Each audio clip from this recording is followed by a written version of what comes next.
જય માતાજી મિત્રો, બધા મજામાં હશો। ઘણા સમય પછી આપણે એક વિડીયો લઈને આવી ગયા છીએ, જેમાં આપણે એક મંદિરની વાત કરવા જઈ રહ્યા છીએ। એ મંદિર કચ્છ જિલ્લામાં આદિપુરથી 5 કિલોમીટરના અંતરજાળમાં આવેલું છે। આ મંદિરનું નામ પાતાળિયા હનુમાન મંદિર છે।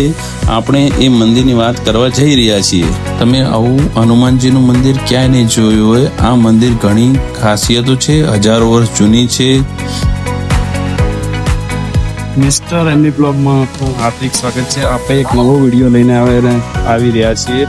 એના જે હનુમાનજીનું મંદિર છે એની ઊંચાઈ તમને હું બતાવીશ કેટલા ફૂટ ઊંચી છે। તમે ગેટનું જોઈ શકો છો કેવો છે। જોઈ અંદર જઈ તમને વિડીયો શૂટિંગ કરી અને બતાવીશ। ચલો જઈશું।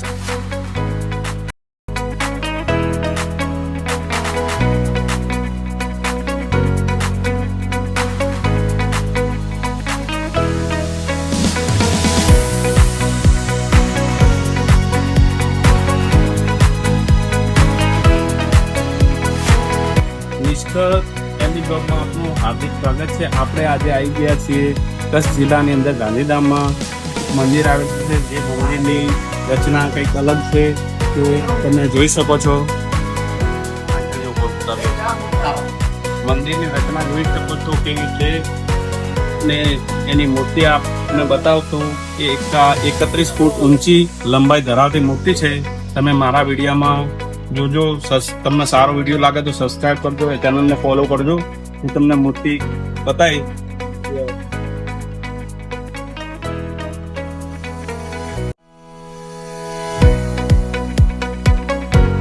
ચલો મિત્રો, મંદિરમાં આપણે પહોંચી ગયા છીએ। મંદિરની રચના તમે જોઈ શકો છો કેટલી સુંદર છે। મંદિરમાં જઈ દાદાના દર્શન કરશું, દાદાની પૂજા કરશું। તમે જોઈ શકો છો મંદિરની રચના કેટલી સરસ છે। ભાવિ ભક્તો દર્શન કરી રહ્યા છે। જોઈ શકો છો કેટલી સરસ મંદિરની રચના છે। જય હો પાતાળિયા હનુમાનજી મહારાજ, આપના શરણે આવતા દરેક દુખિયાના દુઃખ દૂર કરજો, સૌનું ભલું કરજો, સૌનું કલ્યાણ કરજો। જય હનુમાનજી મહારાજ, જય બજરંગબલી, સૌનું કલ્યાણ કરજો।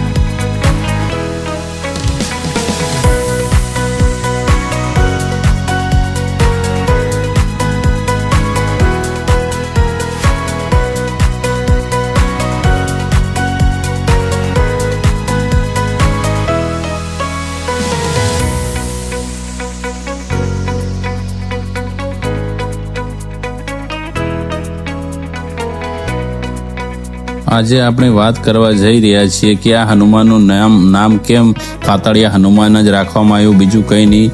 તો એની એક કહાની છે। જો તમે અમારી ચેનલમાં નવા આવ્યા હોય તો અમારી ચેનલને લાઇક, શેર અને સબસ્ક્રાઇબ કરવાનું ભૂલશો નહીં। તો આપણે વાત કરીશું કે આ હનુમાનનું નામ પાતાળિયા હનુમાન જ કેમ રાખવામાં આવ્યું, બીજું કંઈ નહીં।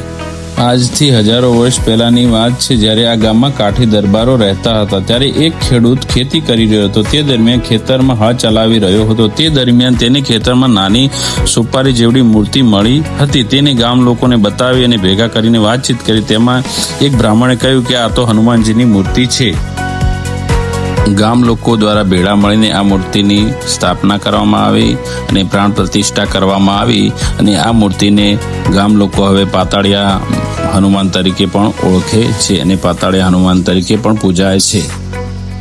ગામ લોકોનું એવું કહેવું છે કે મૂર્તિ વર્ષે વર્ષે ધીમે ધીમે વધતી જાય છે અને મૂર્તિ પાતાળમાંથી મળી એના કારણે હનુમાનજીને પાતાળિયા હનુમાન તરીકે પૂજવામાં આવે છે।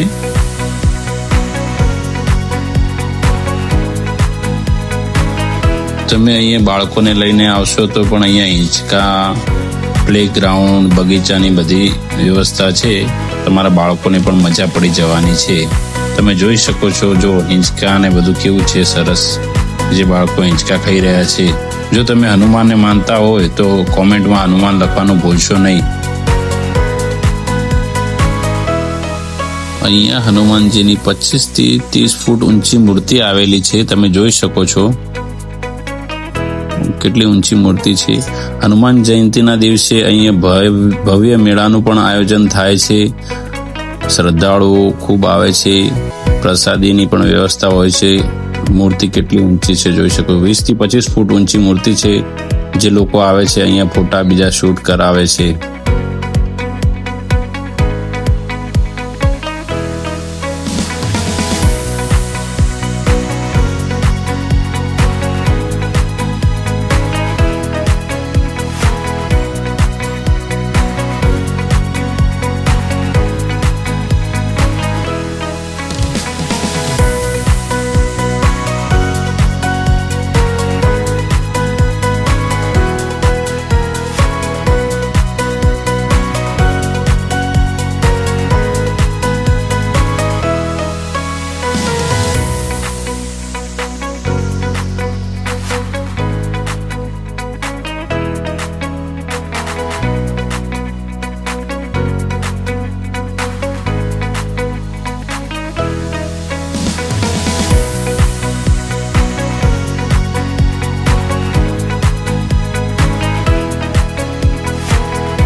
મિત્રો, જો તમે આ મંદિરે આવેલા હોય તો કોમેન્ટમાં જય હનુમાન લખવાનું ભૂલશો નહીં.